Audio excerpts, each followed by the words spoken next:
Yes, back we are. Sorry for that slight technical snag, but it's an important discussion if you'd like to carry on with VVS Laxman and Stephen Harmison. And Steve points out, Laxman, just before we had that little break, that it's a warning shot to cricket, to sport in general. And these times in particular, we saw players withdraw from IPL bubbles as well. Bubbles are taking their toll. There is a responsibility on those that govern cricket.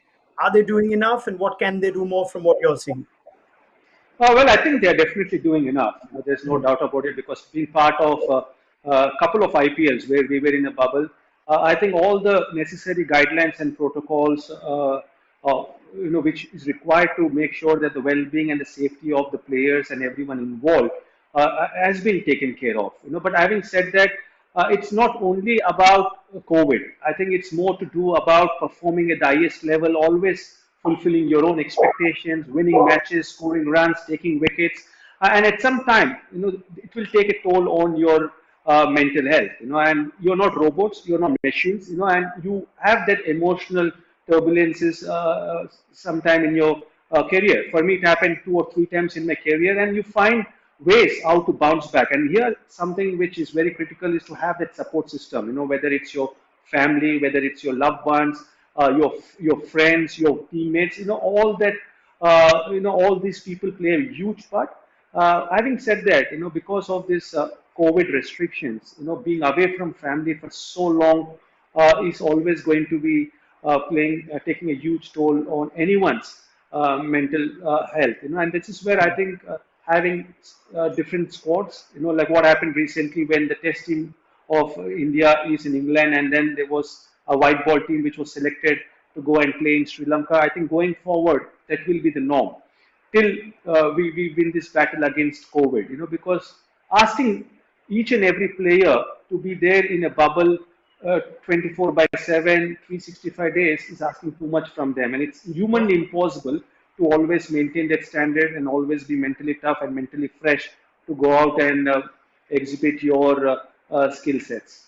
Do you think, VVS, that our part of the world in particular is more sensitive or is sensitized enough or understands to the degree that it should about issues of mental health, about players that may go through depression, which are aggravated further by the times that we're in? Steve made an excellent point, I thought, of separating what is associated to be mental toughness on the field, which we know Ben Stokes is as much as anyone as a sportsman, versus what he may be going through off it.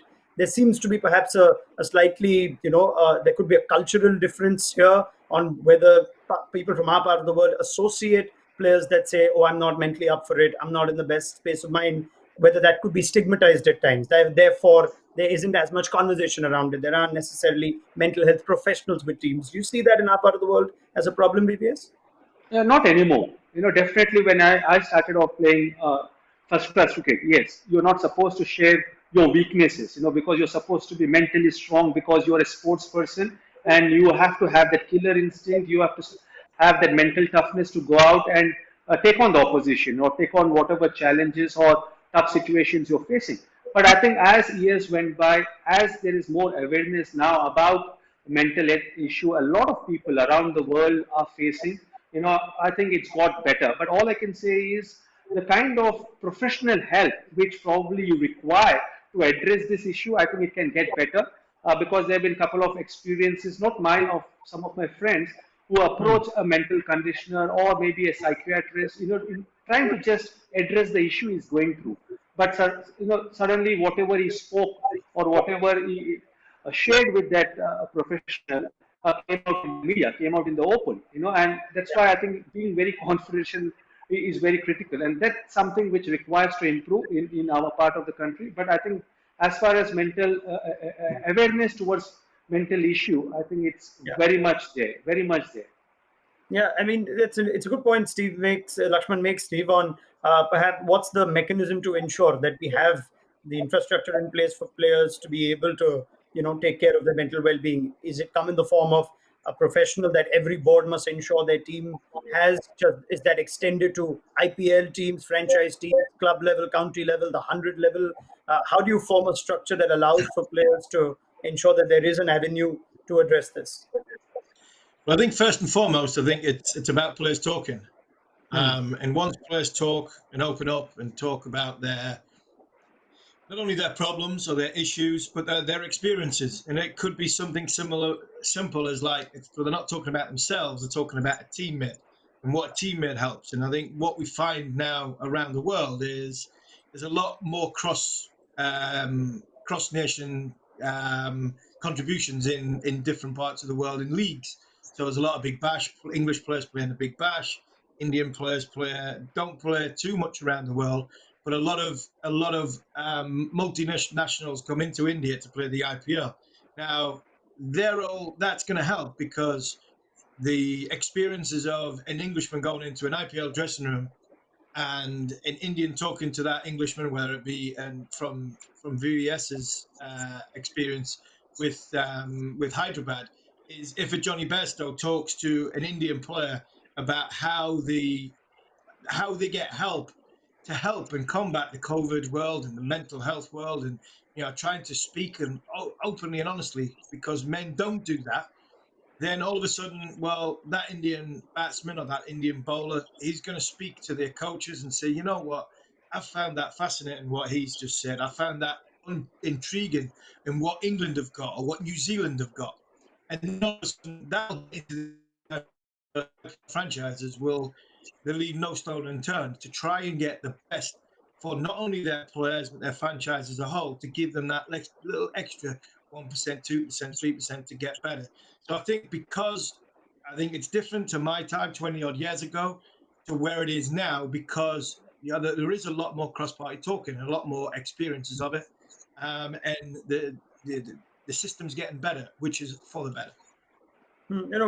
From terms of, say, Indian players that have spoken on this, there aren't too many detailed discussions that we've had. I know, Mukund said, Laxman, that he felt it was something that he couldn't come out and admit, that he was struggling, mentally. There was a time India did have a full-time mental conditioning expert in Gary Kirsten's era with Paddy Upton. They have used Sandy Gordon on and off, but there isn't necessarily that position as a permanent basis. It seems to be at the behest of a coach. Is that something that needs to be looked at or re-looked at? Maybe the board taking responsibility of having a professional there. Yeah, I definitely feel that there requires to be a venue where the players go and share this. This is something which requires a professional help. Your head coach or your batting coach or your other coaching staff can help you to a certain extent. But I think this is a subject which requires definitely some professional help.